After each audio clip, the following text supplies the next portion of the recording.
Hi, it's Jan Johnson, and thank you so much for tuning in. I'm really glad that you did.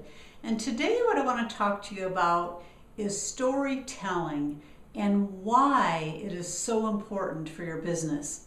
Actually, today and in the future and anything that you're doing, really, storytelling is so important. And I don't know if you've noticed, we've known for a long time that storytelling is really what network marketing is about. I've known that. I've shared that with you. I'm sure that you've heard that. But if you've noticed, mainstream business is starting to really pick up on this.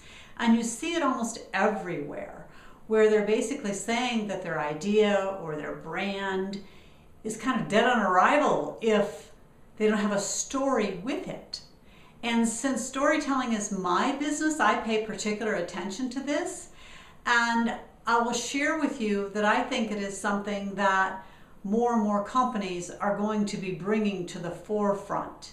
Have you ever noticed that if you go into a restaurant sometimes and you open up the menu, and maybe at the front of the menu or on the inside, there's a little story about the founders of the restaurant or the owners or their great grandparents that started it, that kind of thing, and now you're sitting there today, or maybe it's a new restaurant and what they are bringing to the community and why they wanted to bring this type of food or whatever. You're kind of getting involved in the story of the people, which settles you in and makes you kind of like the restaurant more. It works, actually. Or have you ever purchase something and it has a tag on it that tells a little story, like a bracelet, and the bracelet might say that each of the beads were put together by natives in a community that is on the other side of the world, and it's an impoverished community, and them working together, you realize that by purchasing this bracelet you're helping to fund them, which is a good cause, and that kind of gets you involved. You're seeing that more and more and more. And so it's kind of being started to be realized by mainstream business that their business kind of depends on Once Upon a Time or a story surrounding it. Now, this isn't new news. It's not new news to me, although it can be looked at as the latest fashion. I think it is a fashion that is here to stay because stories have been around for so long. I mean, there's epics, there's legends, there's fairy tales, there's